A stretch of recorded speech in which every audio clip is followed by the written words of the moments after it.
It is August 7th. Wow.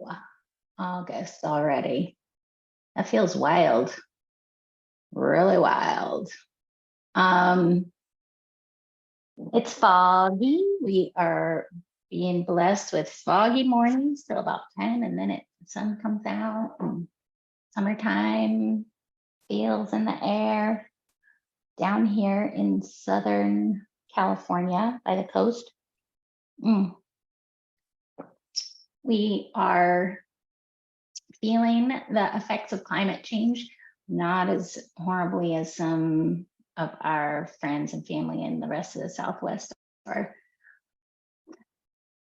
But it is ever present, noticing the differences. When I moved here many years ago, nobody had AC. There was no need to have AC that's close to the coast. And now ACM popping up and people are, running to get AC for this time of the summer from now end of July till about end of September. It gets hot and muggy, which is so weird because usually our heat was dry. Anyhow, random story of the weather. It seems like a common theme. But this is the first Monday in August. Curious to see what the ancestors have on deck for us. It's a busy week here as well. We are getting ready to ramp back up into our busy fall season. It seems like a lot of the organizations that we work with have that kind of school year rhythm. So back to school time it gets busy for everyone. And we're excited. It's going to be a really great year. We've done such good work to be ready for big things and to serve more folks. And so there's some traveling on the horizon, some new clients, some of our kind of long-term folks that we regularly check in with frequently or annually, semi-annually. And it's going to be great. So last week, we got the Muse as our inspiration and direction, feeling creative and inspired. And it seems like, let me look at last week. Yeah, there was a lot of creativity and inspiration to be had. My colleague Nina had been away for a week, and when they came back, whenever any one of us leaves for an extended period of time, even more than a couple of days, we're always excited to have them back, and all of these ideas and new things and new insights seem to follow. So that's fun. So the Muse felt pretty right on for last week. We were, just bubbling up with creative energy. Let's see what we have.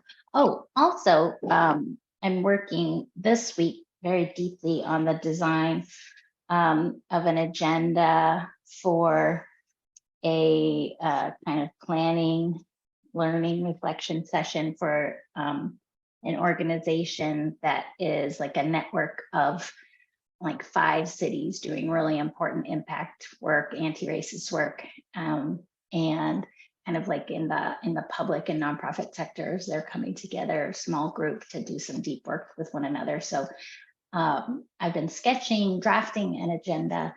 And this week, in fact, right after I get off of this, I will be really deeply diving into the details of that. So that's got me really excited. This wall behind me will become plastered with butcher paper, and I will get to work.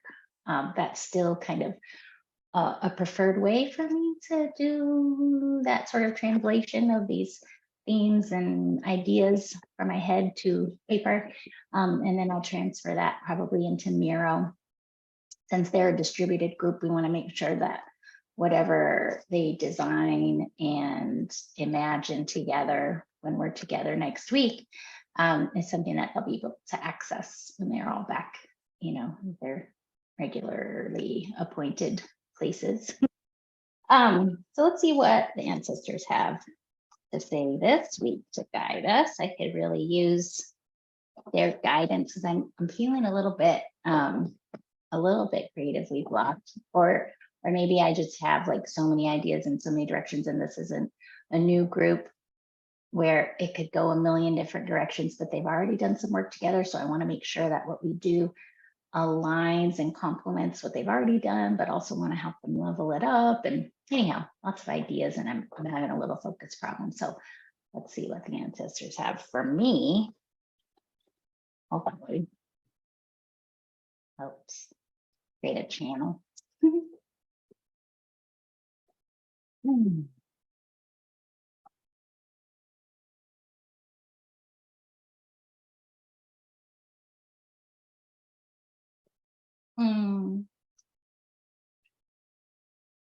Nurturing.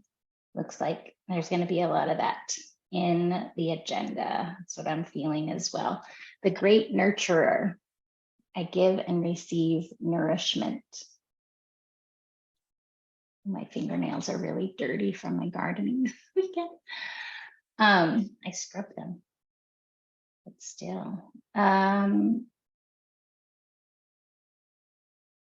can work with this. I think everyone is in need of creating those communities of care.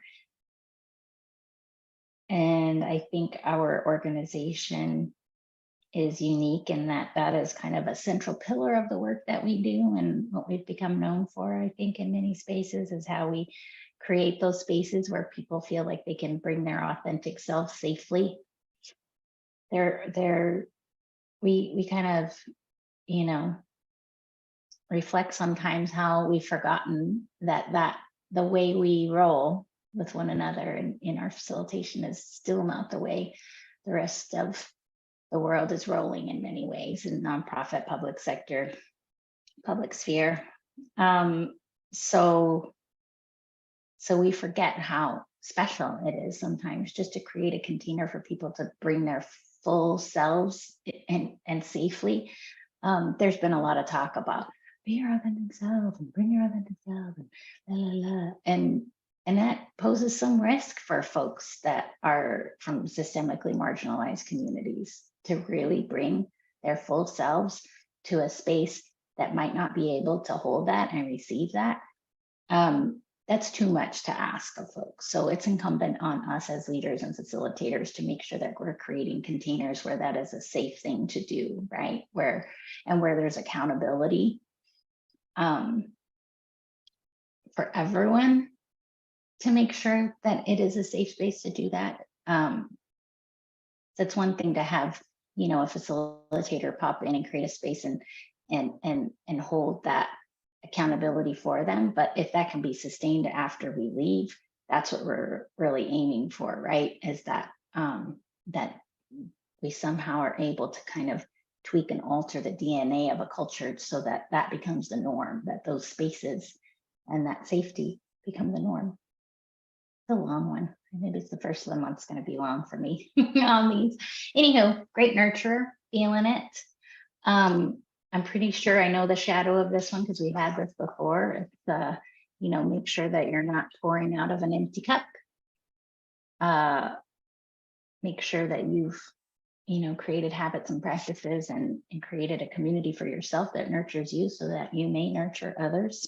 I give and receive nourishment. Make sure that you're not just pouring out, but you're able to receive, and you've, you know, kind of eliminated the blocks to receiving that nourishment as well. All right, y'all, have a wonderful week.